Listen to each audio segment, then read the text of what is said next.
Welcome to the program Heartful Communication. This is a program that is very dear to the heart of our Master, and one that he's hoping is going to extend through all the different aspects of heartfulness into our programs with universities, with corporates. He wants all preceptors and functionaries to learn this process of heartful communication. He very much wants there to be an open-hearted culture where people are orientated towards care and respect for each other, having a service orientation, where our hearts are really in tune with our actions, with our behavior.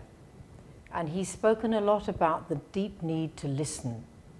In fact, he was describing how often preceptors might be receiving an Abhyasi who wants to open their heart and pour out their problems, and the preceptor might say something like, "It'll all be fine with Master's grace," or "It's just cleaning of some samskaras," and no more. And so the Abhyasi goes away without having had a hearing and is disappointed, and all their difficulties are still locked inside them. So he has a very deep wish that we learn how to listen with compassion, with empathy, to speak softly, not to have this rather aggressive culture that sometimes is in misalignment with our inner condition. And he was speaking about how the inner state is the root of all our actions, all our communication. And he even said something very extraordinary. He said, we can reduce the burden of our samskaras by listening properly. So in this program, what we're going to be doing is covering aspects like how we learn to speak without judgment, without blame, without threat, without accusation, how we can listen compassionately with empathy, how we can work with our own anger, how we can transform our own anger, how we can resolve conflicts. And he spoke about, Daji was speaking about how when the heart is full of compassion in a natural way, that this leads us to the preparation for our next spiritual condition.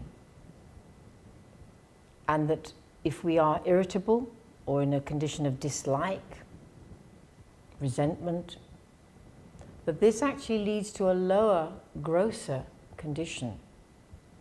And even if it's temporary, he said it destabilizes us and dilutes us. This program is based on a process called nonviolent communication, which was developed by Dr. Marshall Rosenberg. And he believed crucially that language has a part to play in how our culture is formed, how we create a condition of harmony in every interaction, so that this natural condition of compassion can flourish. So in this program of nonviolent communication, he teaches us how to refocus our attention, not on aggressive words, not on blame and judgment, but on how to hear what is truly in the heart of the other person, and actually in our own heart, through the field of what he calls human needs, human motivators, that beneath all our actions and words, there's always a life-contributing, life-affirming, positive need that is underlying what we say and what we do. And because they're universal, these needs are shared and they're universal, they become a field for mutual understanding. So for example, let's say someone says, how could you be so selfish? You never think of anybody but yourself. We learn to hear that not as an accusation, but it's like a longing in the heart of that person who's speaking, for care, for consideration, for respect. So we tune out, we learn how to not hear that, but we hear what's deeply in the heart of the other person, and connect that with the heart of ourselves. So it's really a heart-centered way of interacting. And Marshall Rosenberg realized that it needed to be a process that could be taught and learned in a structured way. That just by having the wish to interact with more care and respect and compassion wasn't enough under pressure. It's okay when we're all in a condition of harmony together. But what about when there really is hostility and aggression in the air? Then we tend to revert to our learned patterns, our habitual patterns of communication, which are often in this frame of judgment and blame and so on.